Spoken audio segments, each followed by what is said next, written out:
Shalom to elective Israel, to the hopeful elective Israel, Hebrew Israelites, you so-called Negroes, Latinos, Native Americans, West Indians, and Haitians, and the foreign Israelites that look like the other nations. Gotta give all praises to Barak, Yahawah, Barak, Yahawashi, Barak, Yahawah, Barak, Yahawashi. Gotta give all praises to Yahawah, Bahasham, Yahawashi, Bahasham, Qadash. I'm gonna give double honors to those and apostles. A great millstone led me to this truth. And been ordained by the Lord to teach the flock how to live, repent, pray, fast, and show forth the Lord's righteousness and mercy, judgment, forgiveness, and wrath to all those who are part of the elect, to the hopeful elect. Lord, when we're part of that number, Lord, when this be edifying to those who fear in the name of the Lord and striving to show forth the Lord's righteousness every day to the best of their abilities. His judgment always comes to light. Zephaniah chapter 3, verse 5. It is not slack. 2 Peter chapter 3, verse 9 is unto a ring. 2 Ezra chapter 5, verse 42. So for all for tuning in, Bahasham, Yahawashi, Barak, Atham. To all the Akim and Yahawah out there that have been coming back to the ways of Bahasham, Yahawashi. So a sincere salutation for all the Akim that have been pushing this truth, believing this truth across the four corners of the earth, especially the big brothers before me, elders and apostles, and also the ones who would have come after me, Lord willing. You know, we have more laborers in this truth as time goes on. So I got to get into back into this lesson that I was doing yesterday. It's not going to be very long. I got a couple articles that I want to deal with. So Lord willing is edifying to the plot.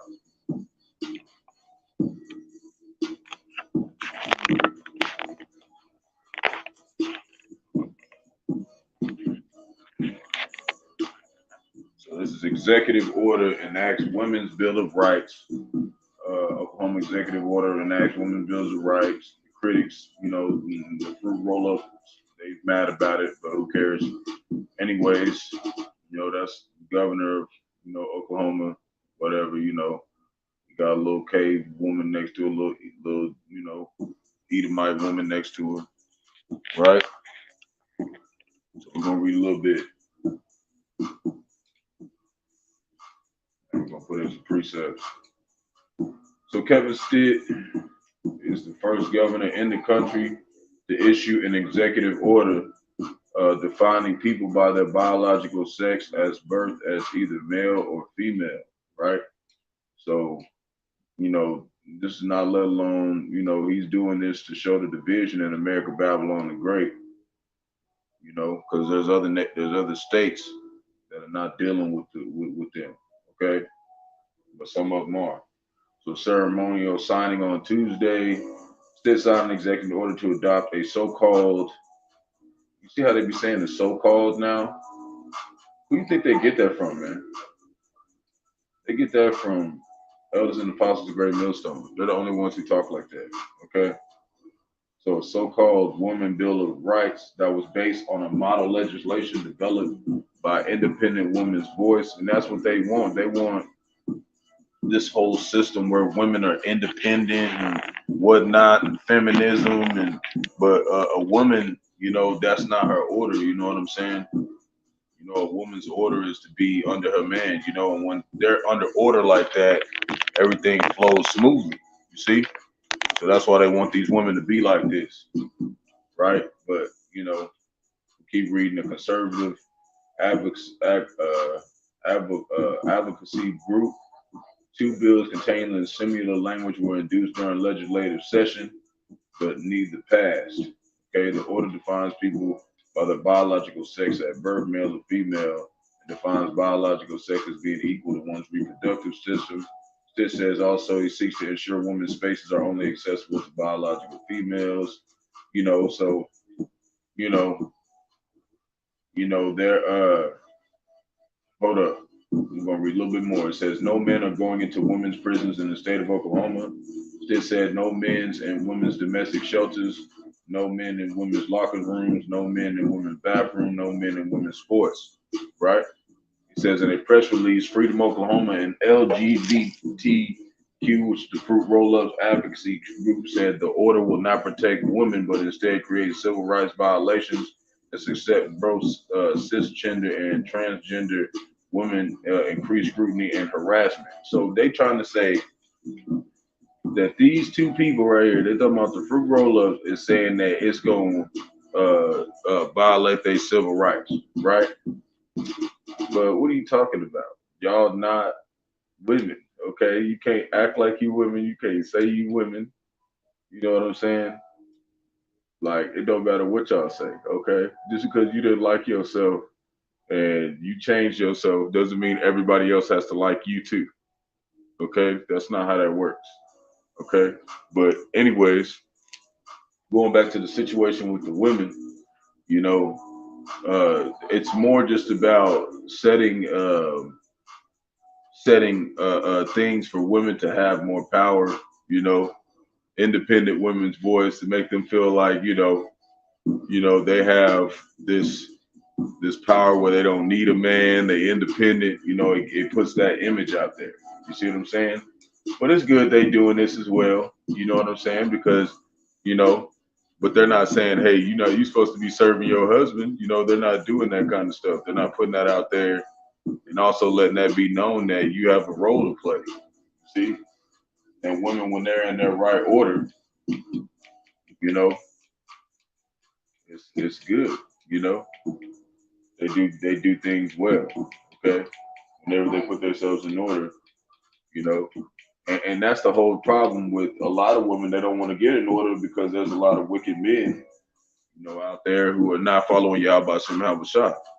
You got a man that follows Yahawashi and Yahawashi, as a woman, you're not gonna, you're gonna be pleased to be with that man and serve him because he's gonna be serving Yahawashi and Yahawashi. He's not gonna be wicked towards you. He's not gonna treat you like you ain't nothing. You know what I'm saying? Because it says to honor your wives in the scriptures. You see. Now, it's not saying it's not going to have a situation sometimes where things get rough for you. It says through much tribulation shall we enter into the kingdom of the Most High. And just like Elder Yahawah was saying yesterday, well, did a lesson a week ago. He was talking about how the flesh wants to be comfortable. The flesh wants things to go smoothly. But that's what we got to tap into Yahweh Shem Yahweh Shai. We got to go through some troubles here. Not everything's going to work out on this side. It's going to always be a hassle. This is Jeremiah chapter 31, verse 22. And it reads, how long wilt thou go about, O thou backsliding daughter? Which is talking about, first and foremost, the men of Israel. For the Lord have created a new thing in the earth, a woman shall compass a man. See? And that's what's going on right now. It's all about women and making sure they protect their rights. But they not protecting nothing when it comes to a man, they got it to where, these fruit roll-ups can do whatever they want. They got all these things, that make it seem like put men in a bad form, for our masculinity, you know what I'm saying, and our strength, you know what I'm saying. They look down upon that as if that's not something we're supposed to be doing. You see what I'm saying? But they protecting the women. You see what I'm saying? They don't got no bill of rights for us. You know what I'm saying? We have it as a whole, but really when you come and look down to it, as an Israelite, we don't have no rights at all. You know what I'm saying? We were slaves here, and still are to this day. So when they talk about men's rights, they talk about rights for the so-called white man. They don't treat us fairly here, and we know that. Anybody who's been here long enough, if you're an Israelite, you're gonna know that those so-called rights is not for us, man. That's why we don't get treated fairly here.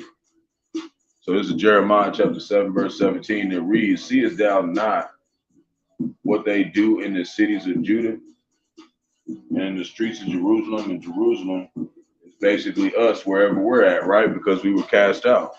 So Jerusalem is where we at. We're the temple of the Most High. Verse 18, the children gather wood and the fathers kindle the fire and the women knead their dough and make the cakes to the queen of heaven.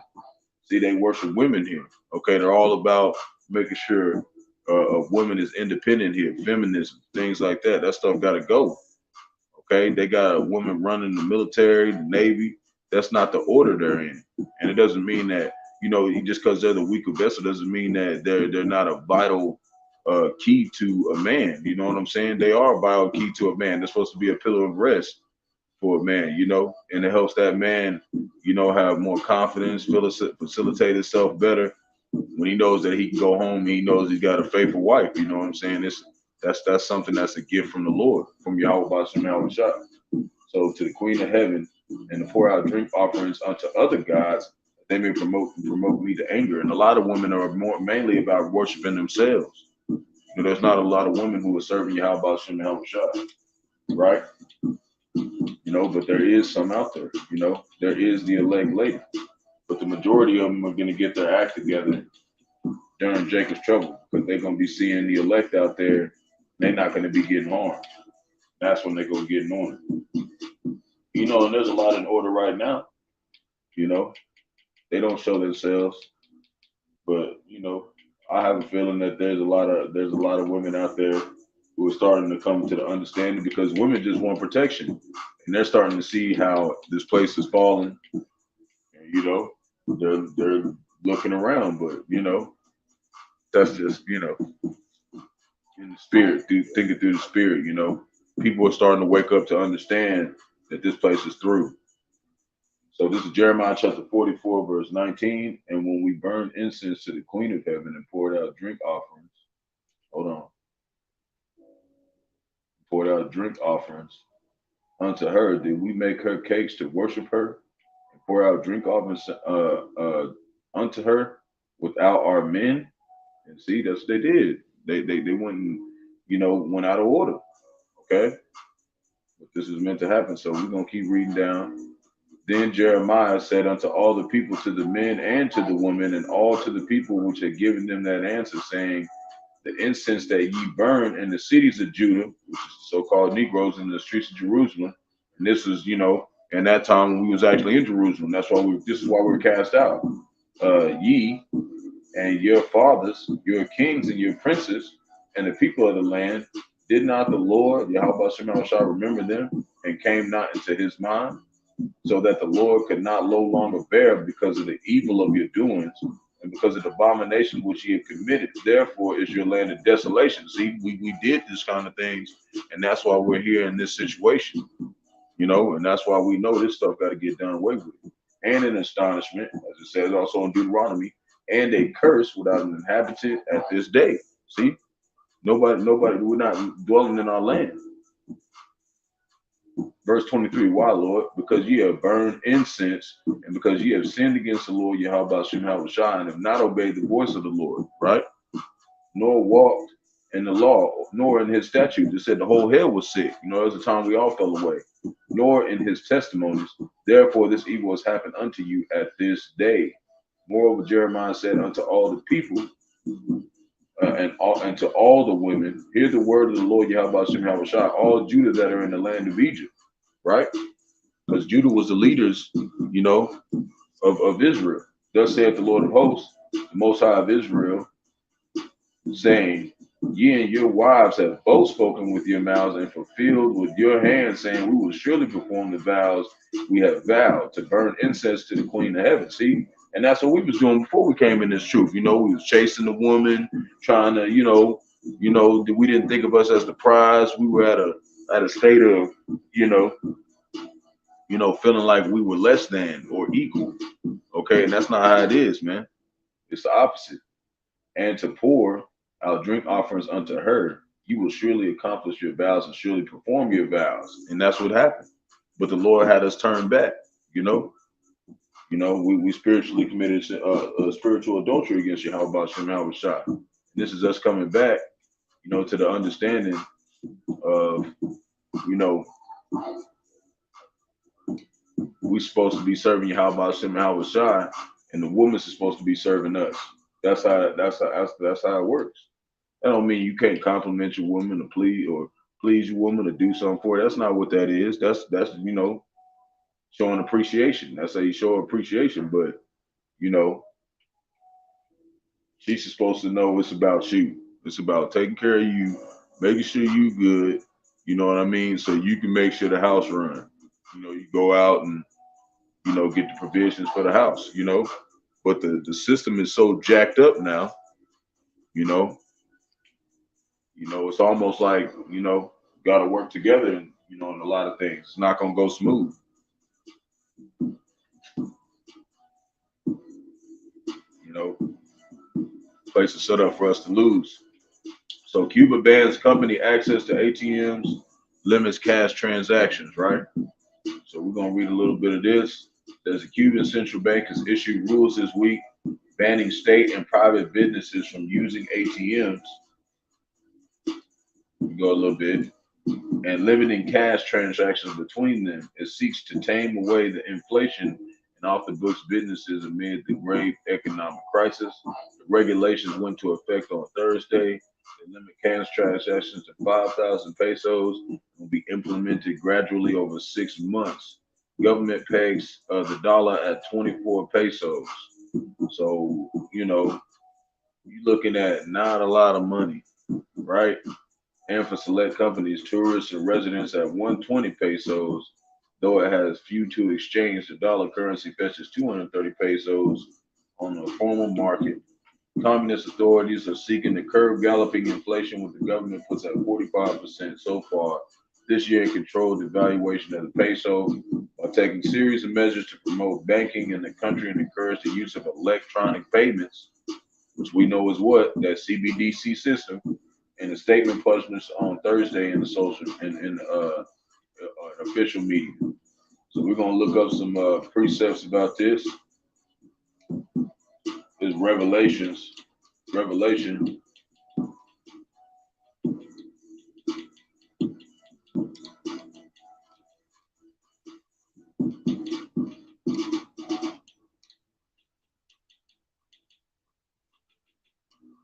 chapter 13, verse 15.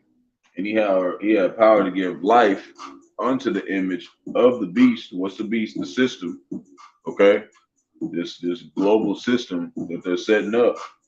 Okay. That's, the head of it was America, Babylon the Great, the little horn, in the prophecy that the image of the beast should both speak and cause that as many would not worship the image of the beast should be killed. See? And it's going to get down to that point. Okay. It's going to get down to the point to where you can get put to death, okay, for not taking this, not taking this Quran, okay, that they're trying to force onto the people. But they know that they can't make you take it. They have to get you to want to take it, and then you take it. But they do that by what? Through tribulation. And only the elect is going to survive through that tribulation and not bow down to that image. So now I want to do Revelation. And this is Revelation chapter 16, verse 2. It reads, and the first went, let's start right here. It says, and I heard a great voice, verse 1, out of the temple saying to the 7 angels, go your ways and pour out the vials of wrath of the Most High upon the earth, right? Which we know is that great judgment coming. And the first went and poured out his vial upon the earth, and there fell a noisome and grievous sore upon the men which had the mark of the beast, and upon them which worshipped his image, right? Right? We don't want to go too far. We just want to stick right there. That's what I want to get to. So they're going to get you to take this stuff, and then once you take it, once that vial comes upon the earth, that there's going to be grievous sores on those who take that mark. So it's not like you just going to take it and get hit with the intercontinental ballistic missiles. It's going to be a series of things that happen to you. You don't want to take this stuff, man.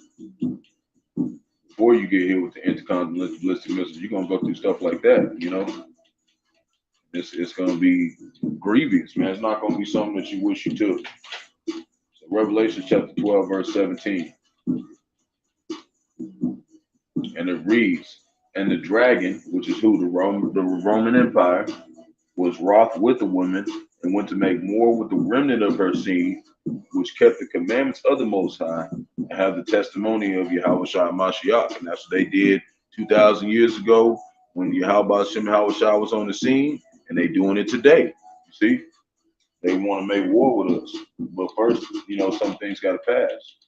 Before that time comes where they come in like a flood.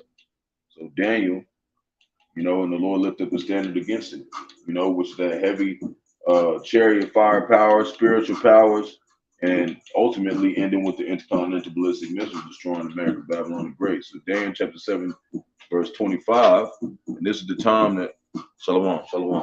So Daniel chapter 7, verse 25, And he shall speak great words against the Most High, and shall wear out the saints of the Most High, and think to change the times and the laws, and shall be given this to his hand.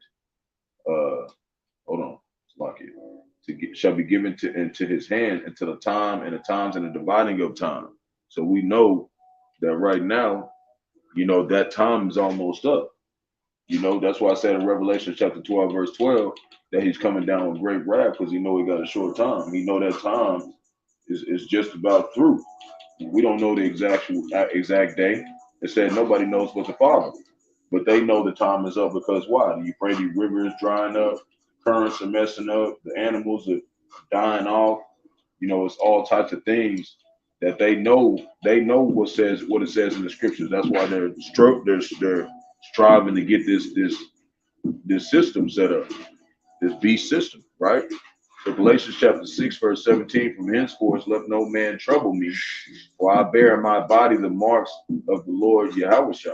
So we know that all this stuff that we're receiving, all this tribulation, persecution, tough times, these are all things that we are going through as Yahawashi went through, but we're actually going through it. It might not seem like it, but we're going through a way lighter burden than what he had to deal with. You see? So this is something that we got to endure, with honor. We're supposed to be in a position of being thankful, that he went first head on for us, so we can have that courage, what I'm saying, to be, those people that the Lord wanted to be out here and serving them in the correct way. You see? So Revelation chapter 2, verse 10. And it reads, fear none of those things which thou shalt suffer, right? We're going to suffer, like I was saying. But, this is what we got to go through. It's not going to go smoothly, and that's what the flesh wants. It wants things to go smoothly. So not everything's going to go smooth. Some things are going to be tough, So behold, the devil, which is who? Esau, Edom, so-called white man, shall cast some of you into prison. And they always act like devil is like some guy with a red pitchfork, but the devil don't own, if the devil was a red pitchfork demon or whatever at the bottom of the earth and wasn't human, how is he casting people into prison? You see, he's this things that a lot of people don't catch. So the devil shall cast some of you into prison, that ye may be tried, and ye shall have tribulation 10 days. And that 10 days is like the perfection. It don't mean exact 10 days, but it means completion. So it could be 20 days, it could be 5 days. But whatever time that is the perfection of you, being perfected and you suffering for Yahawah, right? So we're going to keep reading that. Be thou faithful unto death. So some of us is going to die.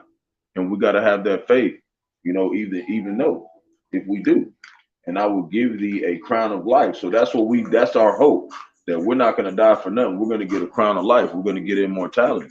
It's going to be a lot of people that die on the planet and don't get immortality. They're going to come back and they're going to be, some will go be slaves. The majority of the people could be slaves. Okay. And 2/3 of our people, whoever they are, at the end of this, they're going to come back after the slavery, 1,000 years of slavery, but they're not going to have no power. They're going to be, princesses and princes, but they're not going to have no power. They're not going to have no dominion, but that's just how the Lord set it up. So I got one more little article. It's going to be real quick, and I'm going to close it out. Okay, it reads, America is on the brink of another civil war, this one fueled by Donald Trump. So it says the indictment of former United States President Donald Trump on charges he tried to overturn the results of the 2020 presidential election. And really what people don't get is all them elections is rigged anyways. They trying to act like, this is the first time they just, did it. It's just, he got caught. So it's the most serious test of America's experiment in constitutional government since December 1860, when the state of South Carolina seceded from the Union and set motion events leading to the Civil War. And when you really look into it, that was about 160 years ago. Okay, so we're around that time coming back, and we know this is gonna happen. Why? Because it said in Ecclesiastes chapter 1, verse 9, what happens once shall happen again. So we know there's gonna be another big war here. And at the same time that's going down, we got a big war coming down in Africa. They talking about they preparing for a great war, and so is the rest of the world, you know. So it says, how could a defeated president refuse to accept the results of an historically secure election, sick a violent mob on the U.S. Capitol, and still command the unshakable loyalty of 1/3 of Americans? How could this same person appeal another sixth or so of voters, putting in a position of return into power in 2024 as the Republican front runner, right?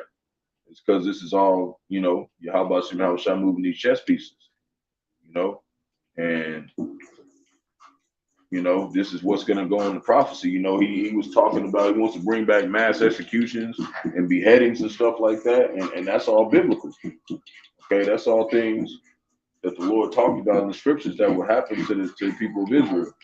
So I want to go to 2nd Esdras.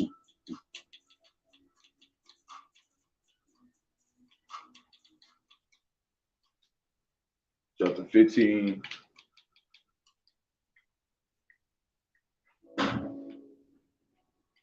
Hold on, lock it. Yeah, 2nd Esdras chapter 15, verse 19.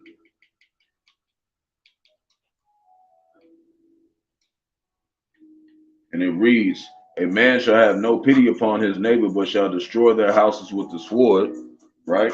And spoil their goods because of the lack of bread and for great tribulation. That's what we entering into. You know, it's going to be nobody pitying each other, but the only people that is going to be having any kind of sense to have any kind of dignity will be the elect, you know, and Lord willing, we're part of that number at that time, you know. So verse 20, behold, saith the Most High, I will call together all the kings of the earth to reverence me, which are from the rising of the sun, from the south, from the east, and Lebanus to turn themselves one against another. See, that's civil war. Okay. And also, you know, World War III, and repay the things that they have done unto them, right? What they did to Israel, what they did to the, you know, chosen people of the Lord. Verse 21, like as they do yet this day unto my chosen. See, so will I do also, and recompense their bosom. Thus saith the Lord Yahawah Shemah. You know, this is them paying for what they did, you know, just like we pay for what we did. If we pay for what we did, how they not gonna pay for what they did? Verse 22, my right hand shall not spare the sinners, and my sword shall not cease over them that shed innocent blood upon the earth. Okay, which were the saints of the Most High. Okay, which they're gonna try to do again, and they're gonna succeed in some of it. Some of us gonna die, you know, but through that, you know, that is gonna perfect prophecy, you know, and the ones that do perish, you know, on this side is not really gonna die because you're just gonna be raised back up immortal, you know. You know, that's why I said, woe to those who the offenses come from. So if we get killed, hey, it's woe to that person, whoever did it. You know, they're going to get destroyed and be raised up and destroyed again. You see, not unless the 2/3, you know, they just going to come back in the kingdom and not have no dominion. So Isaiah chapter 19, verse 2, and I will set the Egyptians against the Egyptians, you know, and that's talking about, you know, Russia and also America versus America, Babylon the Great, but it's also talking about in the infrastructure, okay, of both systems. Russia, they got civil war starting to build up out there. We got civil war building up out here. Africa, everybody's starting to turn on each other. This is the Lord getting Satan to destroy himself. You see what I'm saying? And they shall fight everyone against his brother and everyone against his neighbor, city against city and kingdom against kingdom. It's going to ultimately come down against all the kingdoms, you know, versus Yahawashi, and he's going to win. So now I got a few more precepts, and then I'm gonna get out of here. So I got a busy morning. So it's Isaiah chapter 9, verse 17.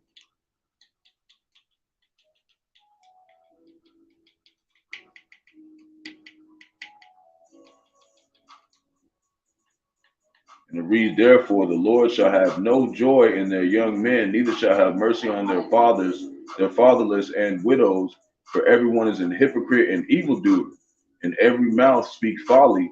For all this, his anger is not turned away, but his hand is stretched out still. And this is what happened to us at that time. But now it's coming back on 2/3 because you know, the hopeful elect, we're coming back to that way of understanding what Yahawashi wants us to do and how we're supposed to act, and how we're supposed to separate ourselves from the rest of the earth. Verse 18, for wickedness burneth as a fire. It shall devour the briers and thorns, and shall kindle the thickets of the forest, and they shall mount up like the sifting of smoke. See? And that's really, you know, going to end with those intercontinental ballistic missiles. Okay? Verse 19, though the wrath of the Lord of hosts is the land darkened, and the people shall be as the fuel of the fire. No man shall spare his brother. See? It's going to be a very it's going to be a very dark time. It's not going to be something that nobody gets a easy way out on. Even the elect are going to go through a lot of tribulation, you know. Verse 20, and he shall snatch out on the right hand and be hungry. He shall eat on the left hand, and they shall not be satisfied. They shall eat every man the flesh of his own arm. See, it's going to be you know, cannibalism, all types of stuff going on. Verse 21, Manasseh, Ephraim, and Ephraim, Manasseh, they together shall be against Judah. And that's what happened at that time. You know, we were all turned on each other, but now Judah, the northern kingdom and the southern kingdom are coming together. We're coming back together now, and we're not vexing each other, which means we're not having like a hatred towards each other, you know, and we're coming through this word. So for all this, his anger is not turned away, but his hand is stretched out still. But you got 2/3 of our people, they still hating on each other, you know, stuff like that. They're not coming back to the ways of Yahawah. So we're gonna go to verse 1. It says, woe unto them that decree righteous decrees, and that right grievousness which they have prescribed, you know, through their actions, you know, through false deceit, you know, false prophets, like we talked about earlier the other day. I was talking about TD Jakes, you know, all these false prophets, you know, they prescribe, you know, grievousness. Okay, that stuff, you know, made the Lord more angry. So to turn aside the needy from judgment, and to take away the right from the poor of my people, that widows may be their prey, and that they may rob the fatherless. See, it's just straight wickedness going on out here. Verse 3, and what will ye do in the day of visitation, and in the desolation which shall come from far? To whom will ye flee for help? And where will ye leave your glory? See, so that's why we want to call on Yahawashi, because everybody else, whatever you believe in, is going to have to save you in that day, and it's not going to save you. So verse 4, without me they shall bow down under the prisoners, and they shall fall under the slain. For all this, his anger is not turned away, but his hand is stretched out still. And this is what happened to us. We fell, you know, to the so-called white man, and all these things happened to us, you know. This is my point I want to get to. It says, O Assyrian, the rod of mine anger, and the staff in their hand is mine indignation. So we know that the so-called white man is the Lord's, basically his punishing stick, okay? And after he's done using them, he's going to get rid of them. And he did that to us. We fell at the hands of our prisoners and all things because we sinned against the Lord, okay? And that's what a lot of people in Israel don't understand, why we are going through these sufferings, you know, because, you know, this is our judgment that we got for disobeying, you know, and it's a light affliction when you really think about it, because he really just could have completely destroyed us, but he allowed us to come back and understand. But what do you do with a son when he messes up? You teach him. You show him, hey, you messed up, and this is what you got to do to get right with me again. And that's what he's doing with us. You know, if we wasn't sons to him, he would have just let us die here and not even understand why. You know? So hold on, I spelled that a little wrong. This is second Esdras.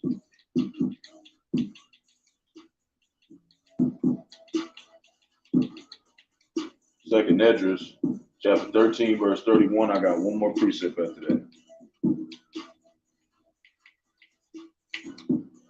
All right, and this reads, and none shall undertake to fight against another, one city against another, one place against another, one people against another. That's civil war. And it's really going to be Jake versus Esau, because, you know, that's really who the big topic is about. You know, that's really what it comes down to, you know, Jacob and Esau. The other nations, you know, of course, they're in the story, but they're like backup. They're like, what was that word? You know how you in a movie, you got the main character, then you just got the people walking around and stuff. That's them. They're just walking around. You're just extras. You're movie extras. You know, and one realm against another. See, so it's going to be the spirit realm versus the physical realm. So it's like, which one you going to trust in? Because one of them's going to win. You know, and the prophets are telling us who. Yahawah Yahawashi, the spirit world is going to win. You know. So I got one more. Second Ezra chapter 15, verse 15. I'm out of here. I try to make it short.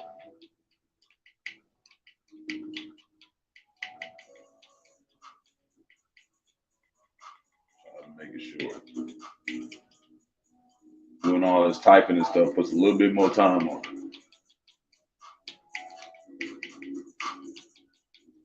Second Ezra chapter 15, verse 15. For the sword and their destruction draweth nigh, and one people shall stand up and fight against another, and swords in their hands. So these are the things that are coming on, all the world, But first, what we got to know what happened. What we got to know what happened. They got to issue and make mandatory the charagma, the CHIP, the mark of the beast, which we know now is the CBDC system, which is Central Digital Bank Currency System. And we know that once they make that mandatory, things are going to start speeding up. So, we got to seek the Lord right now while we have our grace period and the liberty to do so, to the best of our ability. So, Lord willing, is edifying to the flock. Shalom to the elect of Israel, to the hopeful elect of Israel, you Hebrew Israelites, you so-called Negroes, Latinos, Native Americans, West Indians, and Haitians, and the so-called and the foreign Israelites that look like the other nations. Got to give all praise to Barak, Yahawah, Barak, Yahawashi. Got to give all praise to Yahawah, Bahasham, Bahasham, Qadash. We give double honors to the elders and apostles of Great Millstone, led me to this truth. I've been ordained by the Lord to teach the flock how to live, repent, pray, fast, and show forth the Lord's righteousness and mercy, judgment, forgiveness, and wrath to all those who are part of the elect and to the hopeful elect. Lord willing, be part of that number. Lord willing, is edifying those who fear the name of the Lord and is striving to show forth the Lord's righteousness every day to the best of their abilities. Judgment always comes to light. Zephaniah chapter 3, verse 5. It is not slack. 2 Peter chapter 3, verse 9 is unto a ring. 2 Ezra chapter 5, verse 42. Ball, the water for tuning in. Lord willing, be able to exalt the name of Yahawah Yahawashi another day. Shalom.